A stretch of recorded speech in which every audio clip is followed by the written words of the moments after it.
नमस्कार दोस्तों, Sensex weekly chart analysis की एक और वीडियो में आपका स्वागत है। वीकली चार्ट पे यदि हम देखते हैं तो सेंसेक्स के लिए जो रेजिस्टेंस बनी हुई है वो 42,500 से लेके 42,750 के बीच में बनी हुई है। और जो सेंसेक्स के लिए सपोर्ट बनी हुई है वो 71,000 से लेके 71,200 के बीच में बनी हुई है। दोस्तों, यदि हम सेंसेक्स को देखते वीकली चार्ट पे देखते हैं तो सेंसेक्स पिछले 3-4 वीक से इसी रेंज के बीच में कंसोलिडेट कर रहा है। और कंसोलिडेट करने के बाद सेंसेक्स जिस तरफ को भी निकलेगा, चाहे वो बाइंग साइड की तरफ निकले या फिर सेल साइड की तरफ निकले, हमें बहुत अच्छे टारगेट देखने को मिल सकते हैं।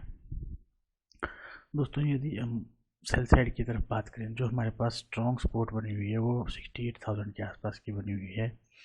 तो यदि सेंसेक्स इस रेंज के बीच में कंसोलिडेट करके नीचे की तरफ आती है तो जो हमें पहला टारगेट देखने को मिलेगा वो हमें 68,000 के आसपास का देखने को मिलेगा। और जो दूसरा टारगेट हमें को देखने को मिलेगा वो 67,800 का देखने को मिलेगा।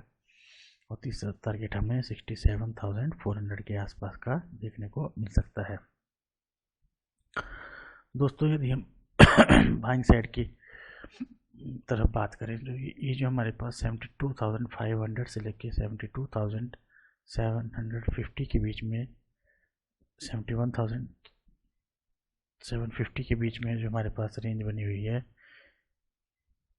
यदि सेंसेक्स इस रेंज के बीच में कंसोलिडेट करता हुआ 71,750 के ऊपर कंसोलिडेट करने लगे और यहाँ पे रेंज बनाकर फिर ऊपर की तरफ जाता है तो हमारे पास पहला टारगेट होगा वो 73,200 का होगा। और जो दूसरा टारगेट हमारे पास होगा वो 73,400 के आसपास का होगा। और जो हमारे पास तीसरा टारगेट होगा वो 73,600 के आसपास का होगा। दोस्तों, यहाँ पे हम ध्यान देंगे तो इस रेंज के बीच में यदि सेंसेक्स कंसोलिडेट करता है और टाइम बिताता है तो हमें वेट करना है कि सेंसेक्स या तो 71,750 के ऊपर जाकर ट्रेड करने लगी या तो फिर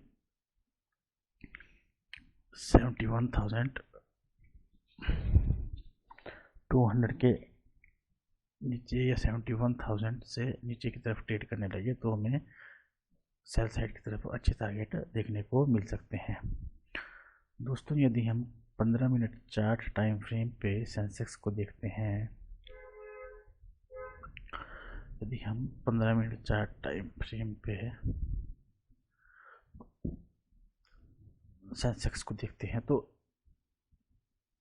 यहाँ पे यदि हम ध्यान से देखें तो सेंसेक्स ये जो ट्रेंड लाइन है, इस ट्रेंड लाइन के पास पिछले कई दिनों से रिट्रेसमेंट कर रहा था। जैसे ही सेंसेक्स इस ट्रेंड लाइन के आसपास ट्रेड करता था, दोबारा सेलर यहाँ पे एक्टिव होके सेंसेक्स को नीचे की तरफ ले आते थे। फ्राइडे को सेंसेक्स इस ट्रेंड लाइन के ऊपर गैप अप ओपन होता है और गैप अप ओपन होने के बाद धीरे धीरे इसने प्राइस एक्शन बनाते हुए ऊपर की तरफ जाना शुरू किया और 72,700 से लेके 72,750 के बीच में के लेवल को टच करके सेंसेक्स यहीं पे कंसोलिडेट करके क्लोज हो गया।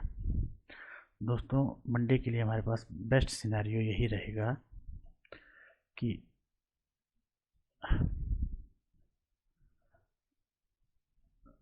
सेंसेक्स मंडे के लिए हमारा बेस्ट सिनेरियो ये रहेगा कि सेंसेक्स इस रेंज के बीच में कहीं ओपन होता है, इस रेंज के बीच में कहीं ओपन होता है।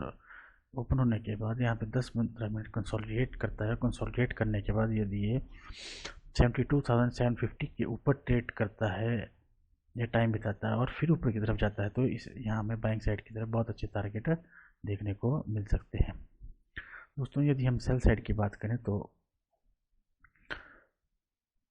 सेंसेक्स यदि इस रेंज के यहाँ पे ओपन होके अगर यहाँ पे 1.5-2 घंटा रेंज बनाता है, बहुत अच्छा टाइम बताता है, 1.5-2 घंटा रेंज बना के फिर नीचे की तरफ को आता है, तो जो हमारा पहला टारगेट रहेगा वो 72,200 के आसपास का रहेगा, और जो दूसरा टारगेट हमारे पास रहेगा वो 72,000 के आसपास का रहेगा, और जो तीसरा टारगेट हमारे पास रहेगा वो 71,800 के आसपास का देखने को हमें मिल सकता है।